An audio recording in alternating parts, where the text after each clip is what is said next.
Salut à tous les gars, c'est Kevin, on se retrouve aujourd'hui pour une vidéo présentation figurine. Comme vous le voyez, il y a beaucoup de contenu sur la chaîne, il va y en avoir beaucoup avec l'arrivée de Sparking Zero.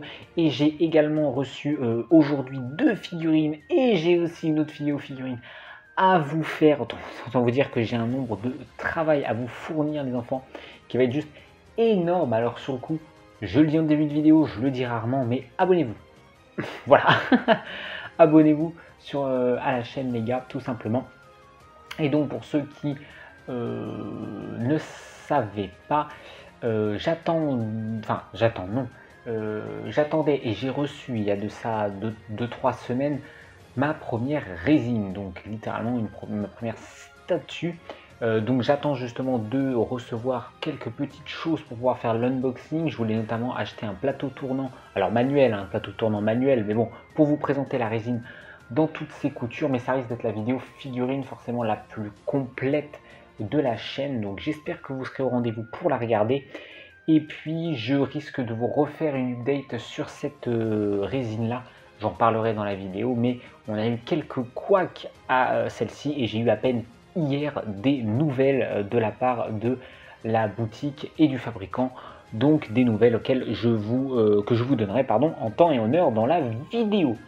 Voilà tout simplement pour ça. Et donc aujourd'hui, vous l'avez vu dans le titre de la vidéo, on est venu pour présenter une figurine de Freeing. Ça faisait un petit moment que j'avais pas reçu de figurine de Freeing, quelques mois. Sur le coup, c'était la Villetta Nue, la dernière en date, et donc cette fois-ci on est sur la Nagatoro. Sur le coup, je n'ai plus le nom de l'animé, j'ai pas regardé la licence, donc je ne sais plus le nom de l'animé. Bah, c'est pas Don't Toy With Me Nagatoro ou un truc comme ça, je sais plus, un truc du genre je crois. En tout cas, donc figurine sortie en je sais plus, août-septembre 2024 au Japon, donc que j'ai reçu aujourd'hui à l'heure où je tourne la vidéo tout simplement. Et donc figurine en un quart qui m'a coûté, alors que je peux regarder combien m'a coûté. Elle m'avait coûté au total, tout frais compris, 340 €. Tout frais compris, 340 € tout simplement. Donc voilà, sur le coup, je vous laisse tout simplement avec la présentation du produit définitif. Voici les gars pour le produit définitif de cette Nagatoro par Freeing. Alors déjà, donc c'est une 1/4 évidemment, pour ceux qui ne le savent pas, pour collection de Bunny de Freeing. Alors moi je vous propose toujours de commencer par le bas tout simplement. Donc on va, je sais pas trop par où la récupérer, par là, c'est très bien. On a comme d'habitude un socle noir, brillant, dégueulasse pour Freeing, évidemment comme d'habitude ils font toujours ça globalement sur leurs produits. Après on a l'avantage qu'ils soient pas trop gros, donc ça c'est plutôt cool de ce côté là. Deuxièmement, très chiante à monter, voilà, je vous le dis honnêtement, il y a 3 pegs, j'ai galéré à la monter honnêtement, très relou à assembler les 3 pegs ensemble. Vous le voyez, il y a un léger jeu à ce niveau là, vous voyez le pied ne touche pas tout à fait la base, tout simplement parce que vous le voyez, le talon lui touche. Parce qu'en fait, le pied n'est pas tout à fait droit. Il est un petit peu incliné dans le talon vers le bas. Et donc, ça se soulève un petit peu. De l'autre côté, on a globalement quasiment le même problème ici. C'est très léger. Quand tu la poses, chaussure noire, tu ne le vois pas. C'est comme si c'est chaussures noires sur socle noir. Donc, voilà. Niveau des chaussures, moi, la première chose qui m'a assez surpris, c'est la taille des chaussures. Je les trouve longues. Je les trouve vachement longues. Regardez quand on la regarde comme ça. Alors, c'est peut-être juste moi. En fait, c'est surtout par rapport à certaines autres Freeing, je trouve, mais en soi, les chaussures, on a un côté laqué, encore une fois, comme pour les autres Freeing, avec des nuances. Cette fois-ci, les nuances de couleur, c'est noir et blanc. Voilà, parce que là, moi, la Kaguya que j'ai, c'est noir et rose. Les nuances en fait, sont roses. La Misaka, c'est du blanc, et donc celle-ci, c'est du blanc également. Ensuite, nous avons évidemment les collants, encore une fois, on les présente plus chez Freeing, ça, c'est vraiment une des grosses forces. Tout simplement, ce sont des vrais collants. Et vous le voyez, comme les genoux sont fléchis, on a un espacement qui est assez visible. Alors, attendez, hop, ici. Donc, faites très attention que ça ne se prenne pas dans un rebord de meuble, dans un truc de pinceau quand tu nettoies, par exemple. Faites extrêmement attention parce que là, vous pouvez déchirer les collants beaucoup plus facilement sur une pièce comme ça où le collant est légèrement décollé de la peau, tout simplement. Et vous avez la même chose de ce côté-ci. C'est même encore plus violent ici, voilà, vous le voyez, tout simplement. Donc rien à dire à ce niveau-là, encore une fois, vous avez des nuances malgré tout au niveau de la peau en dessous. Vous le voyez bien au niveau des genoux et au niveau de la cuisse. Alors là, j'ai ma deuxième main qui supporte. Voilà. Alors attendez. À ce niveau-là et au niveau des genoux. Donc de ce côté-là, nickel. Ensuite, on va passer à la tenue. Donc la tenue, on la voit surtout mieux au final de dos. Parce qu'au final, quand on l'a de face, vous le voyez, ah, peut-être comme ça. Je vais peut-être vous la montrer comme ça, mais bon, j'ai mon bras qui passe devant la lumière. On la voit moins, mais on a encore une fois le nombril. Ah, comment je vais faire pour vous faire ça? Comme ça, vous voyez légèrement le nombril qui est dessiné. La tenue, comme je dis, c'est des nuances de blanc avec le noir. Et puis au niveau du reste, si je tourne, tac, on va la poser un petit peu pour se libérer les bras. C'est quand même une incarne, donc c'est assez gros. Ça, c'est juste une poussière. Et donc, vous le voyez, vous avez... Ah, vous ne voyez pas. Si je la tourne peut-être... Alors, attendez, comment on va l'attraper? Comme ça. Voilà, vous voyez légèrement, il y a des nuances de blanc au-dessus, au niveau de la tenue. Encore une fois, malheureusement, la queue de bunny est dégueulasse. On a juste des nuances de bleu au niveau de la base de la queue de lapin, du blanc après, et puis on a vraiment l'impression d'avoir du chewing-gum mâché, comme pour l'entièreté des bunnies que j'ai, sauf peut-être la Junko et la Violetta qui étaient un peu mieux. Mais après, de toute façon, quand je vous ferai mon résumé, parmi les 5 bunnies de Fring que j'ai, mes deux plus jolies restent vraiment la Junko et la Violetta nue, qui ont vraiment un truc en plus, je trouve, en termes de qualité. Celle-ci reste vraiment, en tant que telle, sur une figurine bunny assez simple, c'est-à-dire la tenue classique, en plus couleur noire, donc c'est la couleur habituelle qu'on a. Voilà, ça reste de ce côté-là vraiment une figurine assez basique, mais qui coûtait son coût moins qu'une Junko ou qu'une Violetta nue par exemple, elle coûtait quand même moins cher aussi, donc voilà. Ensuite, on va passer aux cheveux. Alors les cheveux, il y a quand même des petites choses à dire à ce niveau-là. Alors, attendez. Ah, comment je vous expose ça, moi? Comme ça. Voilà, vous avez donc les cheveux, vous avez des nuances. Alors, bon, là, il y a beaucoup de lumière. Si j'enlève un peu la lumière, vous voyez qu'il y a des légères nuances de bleu dans le noir. Si j'arrive à la poser, mais bon, il faudrait que j'arrive à la maintenir comme il faut. J'essaye de voir comment je peux vous l'exposer, comme ça. Ici notamment, vous voyez, c'est légèrement plus bleuté. Là aussi, évidemment, en haut du crâne, dans cette zone-là, c'est plus bleuté. Donc ça, c'est plutôt joli, les nuances. Les pointes de cheveux sont pas trop bananes, elles sont plutôt simples. Il n'y a pas trop de dynamisme au niveau des cheveux à ce niveau-là. Mais honnêtement, il n'y a pas grand-chose à dire au niveau des cheveux. À l'arrière, la seule chose que je dirais au niveau des cheveux, c'est cette mèche-là. Cette mèche-là, vous voyez, qui est collée. C'est cette mèche ici qui fait ça. Et qui est en fait collée à la mèche du dessous. Donc ça fait un peu pâté. Et d'ailleurs, ça va être le plus gros défaut de la figurine. C'est qu'il y a beaucoup de zones qui font un petit peu pâté. C'est pour moi le plus gros défaut de cette figurine, tout simplement, de Fring. Voilà. Ensuite, on va passer à l'avant ici. Alors YouTube, ne t'inquiète pas. Ne t'inquiète pas YouTube, il n'y a pas de nudité ici, hein, d'accord? Donc voilà, pour ceux qui se posent la question, non, on ne voit pas du tout, voilà, les tétons, on ne les voit pas. La tenue donc vient par-dessus ici, donc c'est très bien justement qu'il ne l'ait pas fait. Et puis, vous avez de ce côté-ci la même chose avec... C'est très très discret, c'est un peu moins bien fait qu'ici, dans le sens où là on voit légèrement la peinture beige.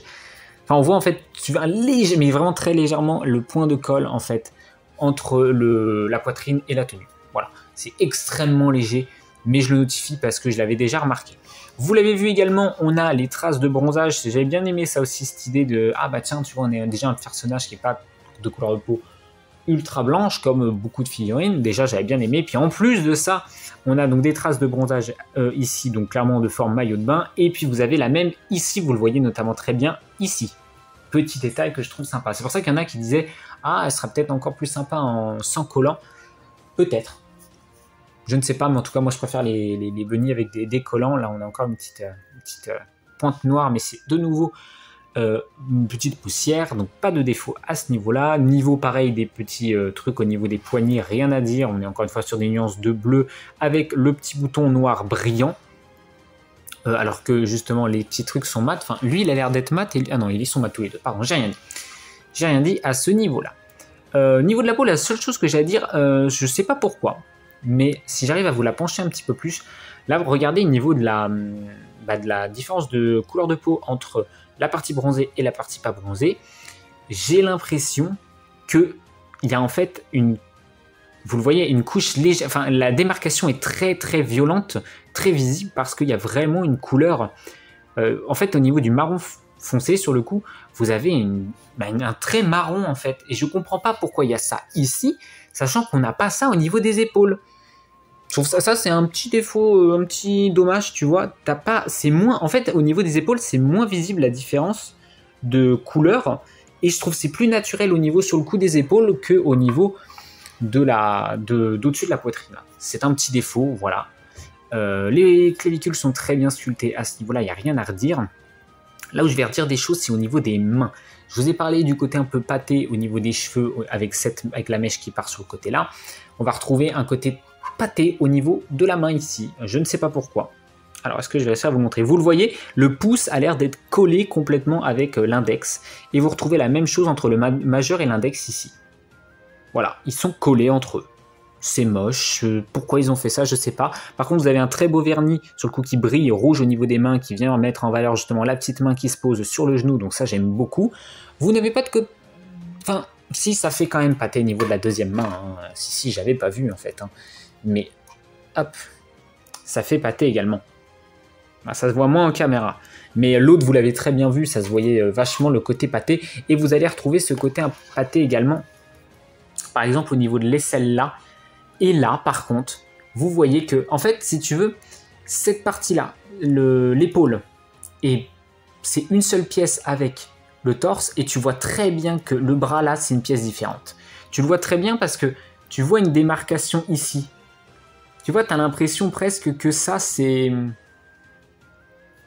une pièce à part qu'on a fait un Lego et qu'on est venu emboîter cette pièce-là dans celle-ci. C'est un peu dommage parce qu'en fait, c'est à cause de ça, de la tenue noire en fait qui passe entre les deux et qui décale légèrement cette pièce-là.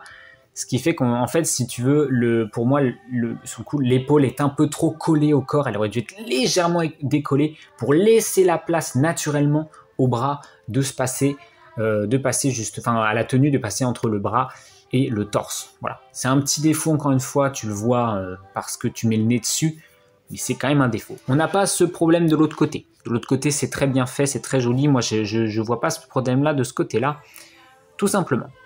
Ensuite, vous avez le nœud papillon, pareil, comme d'habitude, on est sur un nœud papillon couleur donc noir avec des nuances de blanc, et le tour de cou qui est blanc lui aussi, mais mat avec des nuances de bleu comme pour les petits poignets.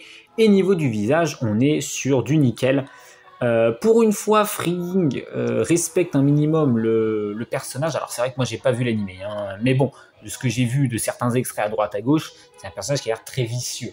Donc pour une fois, je trouve que la pose et l'expression du visage matchent avec le personnage.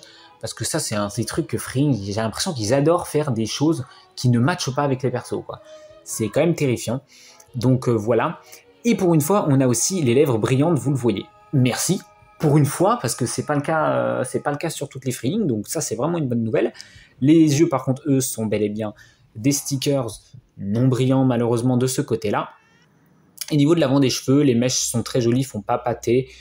Et puis, encore une fois, on a de très belles nuances de ce côté-là. Pour terminer, je regarde juste un petit truc. Est-ce que je vais pouvoir vous le montrer? Ouais, c'est un peu dommage, ça. Ça, c'est presque un peu dommage. On va venir regarder de ce côté-là. Attendez, je la prends juste pour vous la déplacer. Hop.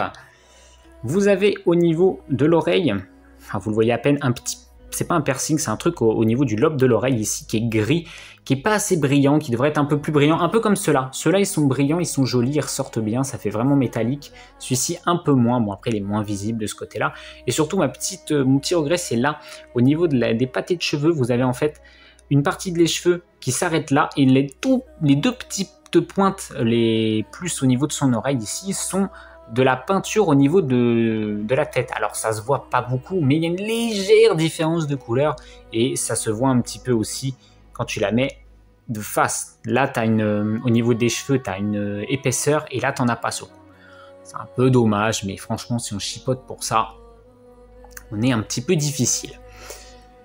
Donc voilà, les oreilles, j'en ai pas parlé, mais on est sur des oreilles classiques, des nuances de rose, plus foncées au niveau de la base et au niveau de la pointe là-bas, plus blanc au niveau du centre et au niveau de l'arrière. Pareil, mais avec des nuances de blanc et de noir que vous voyez extrêmement bien ici. Pour résumer cette figurine de Freeing, encore une fois, moi je la conseille pour ceux qui sont fans déjà qui ont une collection de bunny de Freeling. C'est dommage que je puisse pas filmer le visage comme ça, c'est un peu dommage, mais bon, je peux pas l'écarter plus. Ah, je pourrais pas avoir mieux que ça, les guys. Attendez, quoique. C'est vrai que j'aurais pu faire ça au début de la vidéo aussi. Si je recule encore un peu, allez, on va faire ça comme ça. Faut pas que mon téléphone tombe. Mais en tout cas, je la conseille aux fans de Freeling qui aiment bien la composition de celle-ci. Moi, c'est mon cas, je connais pas le personnage, mais j'ai beaucoup aimé le côté. Déjà, le design du personnage est plutôt sympathique. La pose est originale. On a le côté avec la peau et les traces de bronzage qui sont originales. La pose est vraiment cool et elle était, on va pas se mentir, elle faisait partie des Freeling qui étaient pas trop chers. Pour du Freeling aujourd'hui, j'insiste, quand tu vois des fois il y a certains sites internet qui ne suppriment pas leurs produits qui sont plus en stock depuis des années. Tu vois des prix de bunny de Freeling à 200 €, frais de port compris, taxes de douane comprises. Mais comment on a pu passer à 400 € aujourd'hui? C'est pas possible. Bon, alors celle-ci m'a pas coûté 400 €. Hein. Je sais plus combien elle m'a coûté. Je sais plus, elle m'a coûté à peine plus de 300, je crois. Bon, ça reste vachement plus qu'à l'époque, mais ça reste aujourd'hui, quand tu compares la Villette à Nu, je l'ai eu pour 400, tu vois. Là, tu vois, typiquement, je trouve que tu vois quand même le gap de qualité entre celle-ci et la Villette à Nu à 400 €, ou la Jonko qui était aussi à 400, je crois. La Villetta était peut-être un peu plus que 400, alors je sais plus. Mais voilà, après, en tant que telle, la figurine est très jolie. D'ailleurs, j'en ai pas parlé, on a aussi des nuances au niveau de la peau qui sont pas assez visibles ici, surtout quand tu compares avec la couleur de bronzage. Donc voilà. Si vous êtes fan de bunny et que la composition vous plaît, pourquoi pas craquer. Si vous êtes fan de la licence, moi je la connais pas, donc je vais pas vous mentir. Et puis je pense que je regarderai pas, ça a l'air d'être un animé de romance, comédie, pas ce que je préfère. Moi quand je regarde des romances, déjà que c'est pas commun que je regarde, ça m'arrive d'en regarder, mais j'aime bien regarder des romances un minimum sérieuses, donc après, c'est pas l'air que ça donnait de loin, peut-être que ça l'est quand même, mais c'est pas l'air que ça me donnait de loin en tout cas. Mais moi j'aimais beaucoup le design du personnage, la pose et l'originalité au niveau déjà de la pose avec tout simplement le petit teasing ici et les différences de couleur au niveau de la peau. Et en plus de ça, elle n'était pas très chère. Donc celle-ci, j'étais en mode oui, je la veux dans ma collecte. Donc c'est ma 5e Freeling tout simplement. Donc voilà, pour ceux que ça intéresse, je pense qu'elle est encore disponible en stock, que ce soit en Europe ou au Japon. Donc pour ceux qui sont intéressés, je vous conseille d'aller y jeter un petit coup d'œil. Pour ce qui est les gars des alternatives, en vrai de vrai, il y a celle-ci, mais je sais même pas si non, je crois qu'elle est même plus disponible en commande, donc il n'y en a plus en fait. Puis franchement, honnêtement, elle est pas jolie celle-ci. Il n'y a rien en alternative pour ce qui est aujourd'hui d'achetable. En tout cas, tu peux rien t'acheter en neuf pour ce personnage-là, tout simplement. Donc voilà, pour ceux qui seront intéressés, encore une fois, comme j'ai dit dans la vidéo présentation, si vous êtes intéressé par cette figurine, enfin en tout cas par cette licence et par ce personnage, je vous conseille de vous intéresser à celle-ci, même si évidemment c'est un budget, vous le conviendrez tout simplement. Donc voilà, j'espère que cette vidéo vous a plu. N'hésitez pas sur le coup, comme je l'ai dit en début de vidéo, à vous abonner pour ne pas rater les prochains contenus de la chaîne Figurine. Il va y en avoir vidéos même autres. N'hésitez pas à faire le tour sur la chaîne. Étant donné que l'univers Figurine est quand même un univers que j'aime beaucoup, même s'il y a aussi beaucoup de points négatifs sur celui-ci. Je pense que je ferai une vidéo quand j'aurai du temps, parce que là c'est vrai que je vais vous produire tellement de vidéos que ça va pas être maintenant, mais je vous ferai une vidéo sur les gros points négatifs de la collection de figurines.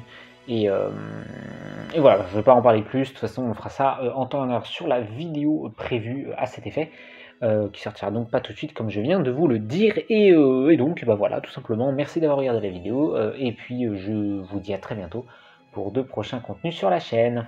Allez, ciao!